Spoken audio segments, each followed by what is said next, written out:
Today is the deadline for homeless people in Cape Town to vacate from several sites in the CBD. The High Court recently granted the City of Cape Town an order to evict about 200 people living at several inner city sites. The city has opened about 5 safe space shelters, with the most recent opened yesterday in Greenpoint. The Cape Town Mayor, Geordin Hill-Lewis, says the aim of opening of the shelters is to help more homeless people to get off the streets in central Cape Town. Let's bring in Stephen Underwood now, U-Turn Homeless Ministries Communications Officer, to weigh in on the City of Cape Town's evictions. Thank you so much for your time, and of course, good afternoon to you. So while this eviction was granted approval by Judge Michael Bishop, he did put strict conditions on, the way the evictions must be carried out, given that the city also belongs to evictees. This is what he said, as it does to those who live in mansions, I believe the judge said. I mean, do you know that the process the city will be taking during this moving is an adequate one? Good afternoon, Anati. I think there has definitely been a shift in the last few years in terms of the way that government looks at homelessness and evictions in general.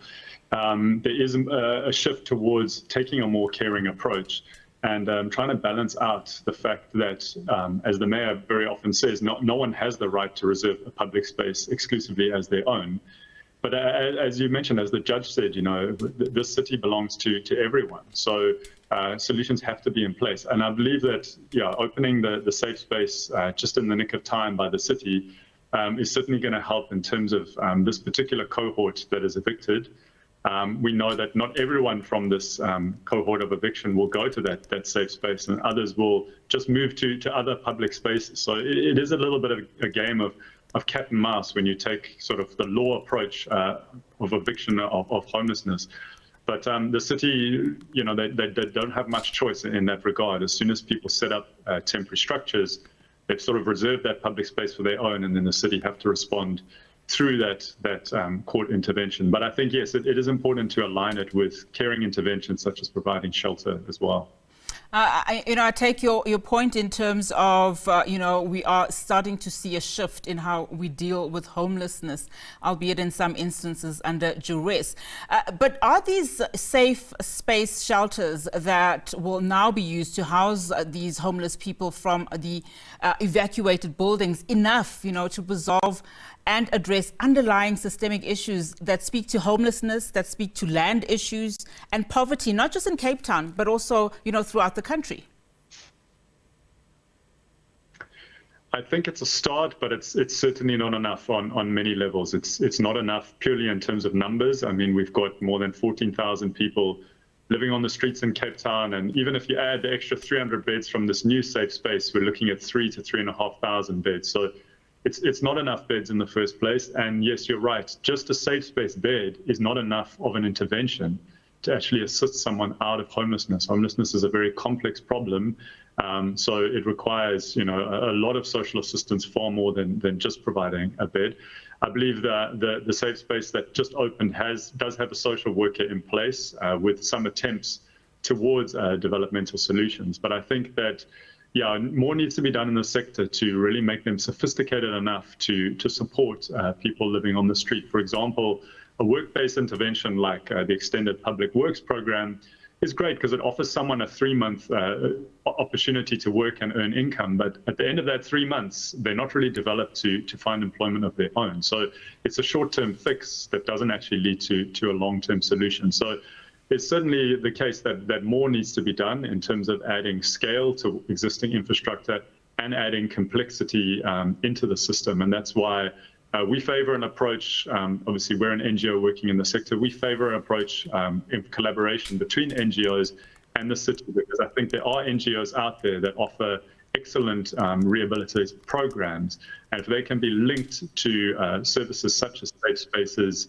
and drug rehabs and other sort of referral processes, then that's the best chance we have for really getting people off the streets and actually dealing with the numbers of people that are homeless. Yeah, and I mean, just looking at some of the reaction, while some applaud this move, of course, given the fact that you've also touched on it a little bit, that, you know, we're trying to see what avenues, you know, should be taken here in terms of what government is doing. But in such incidents, I mean, there's always concern around the well-being of families, you know, especially where children and the elderly are concerned. What provision is the city embarking on here, to your knowledge, as far as you know? Well, in Cape Town, there's only one shelter in Somerset West that's able to accommodate families. It is a huge gap in our sector. I believe the safe space that's just open will have some accommodation for families. But yes, in general, the response in our sector is for families to be separated, for children to go often into foster care, while parents focus on their recovery journey out of homelessness to then reunite with their children. But as you can imagine, it causes all sorts of problems. Most parents won't want to be separated from their children under any circumstances, and so it is a gap in our sector that we do need to address.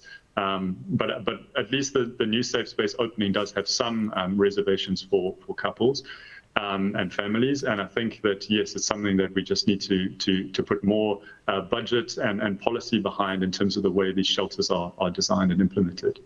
Just as we wrap up, Stephen, I mean, as an NGO who's worked in the sector for a number of years, and of course you see, you know, other shelters doing the same, you spoke about collaboration. You know, to what extent do you see that happening, you know, in Cape Town specifically? I mean, just reading some of the comments saying, and absolutely putting the blame here on the homeless people and on people that actually don't own any land, to say that they are criminals, they come with a little bit of burden to the city. What are some of the trends that you're seeing there in terms of collaboration and what the people are actually saying to you on the ground? I think pre-COVID collaboration was very poor in the sector, but post-COVID, there's been a lot more collaboration between NGOs and also between government and NGOs.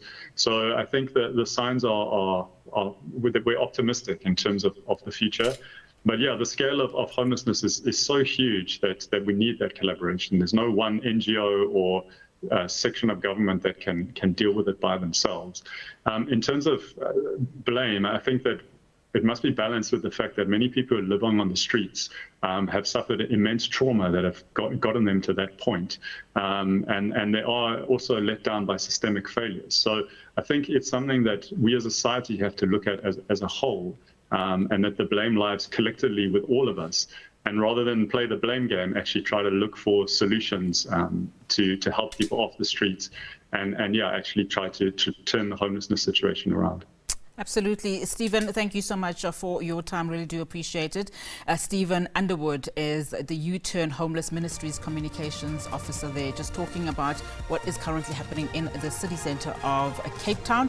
Today is that deadline for homeless people in Cape Town to vacate from several sites.